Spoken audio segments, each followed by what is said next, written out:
The title of my talk today is called Measuring Jewish Identity. What's the end game? So first of all, raise your hand if somewhere, anywhere, in the mission, vision, value statement of any Jewish communal organization you've ever worked for or volunteered in, the phrase Jewish identity does not appear. Okay, I got one. That's good.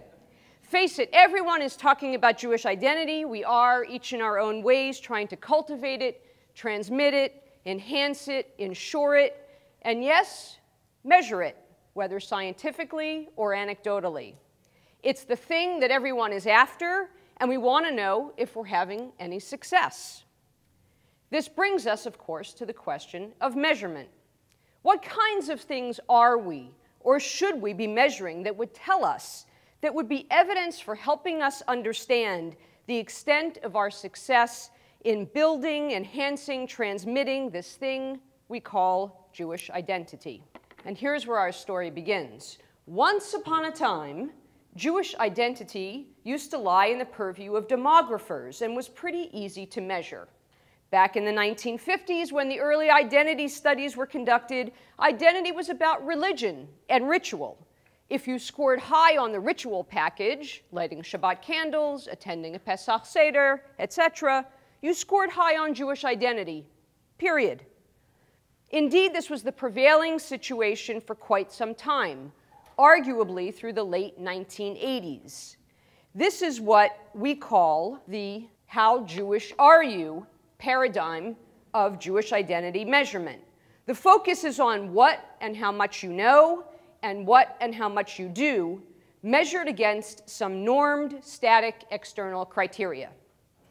Some folks began asking, you mean that if I don't keep kosher, or I only go to synagogue once a year, if at all, or if I don't have a strong Jewish educational background, then I'm somehow deficient in my Jewish identity?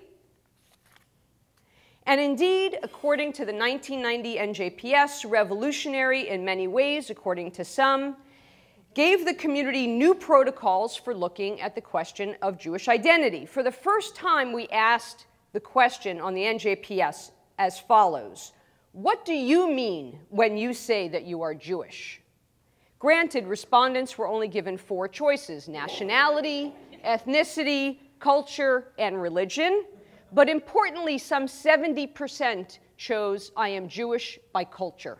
While this and the infamous intermarriage rate may have been 2 of the primary data flashpoints that touched off the continuity firestorm, an intensive programmatic and philanthropic effort to stem the tide of assimilation and what some called the ultimate demise of the Jewish people, it also laid the groundwork for a profound shift from measuring identity only in terms of how Jewish are you, to measuring identity in terms of how are you Jewish. This was a boon, but also a bust, as the malacha of Jewish identity measurement just got exponentially more complicated.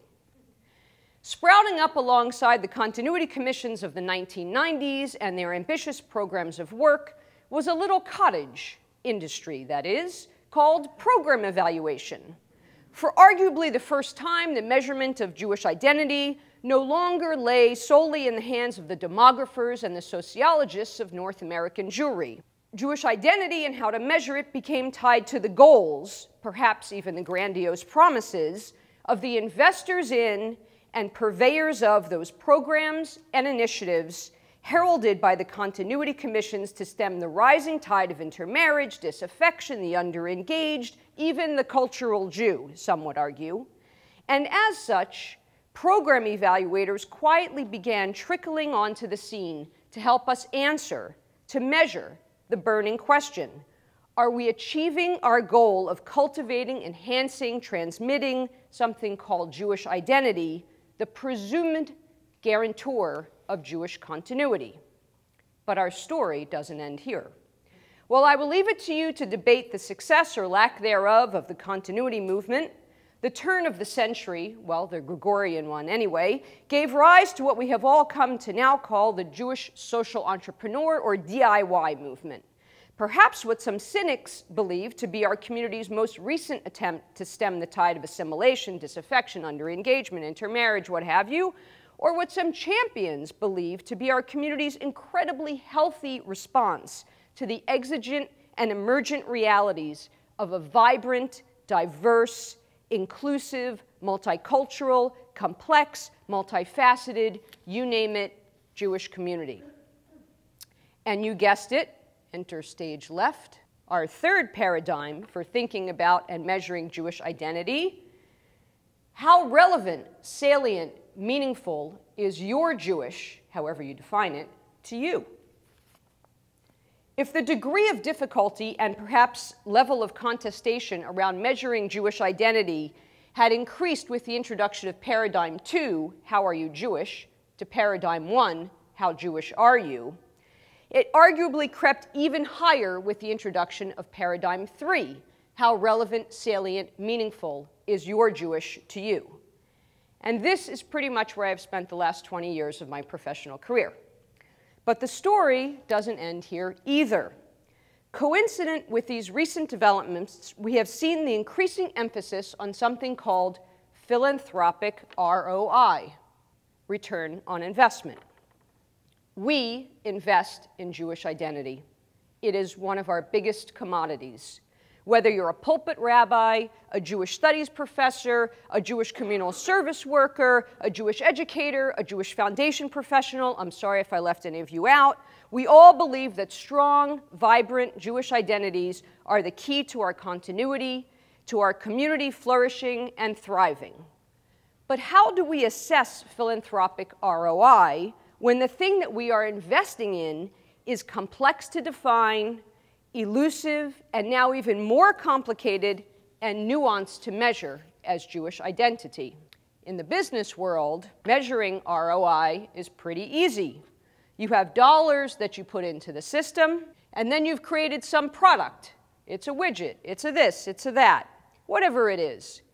And if the number of dollars that you get out the other side is more than the number of dollars that you put in, that's deemed a successful return on investment, right?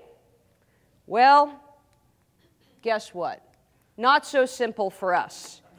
We invest our capital, social, emotional, cultural, financial, intellectual, spiritual, historical, what have you, into our programs, interventions, initiatives, just a few. And if anybody knows what that last one is, I'll give you $100. Don't tell me until later. Designed to enhance Jewish identity.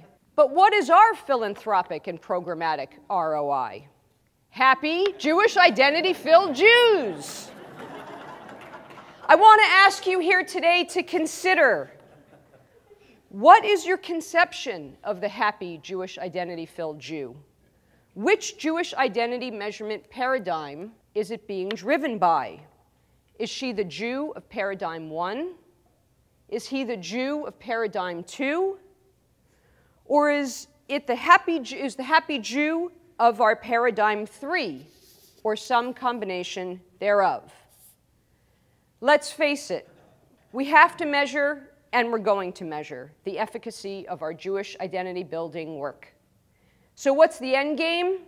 From where I sit, I believe that the measurement tail wagging the programmatic and philanthropic dog can actually help rather than hurt us here.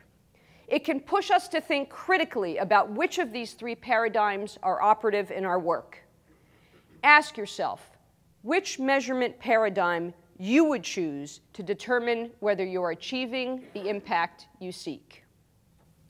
The end.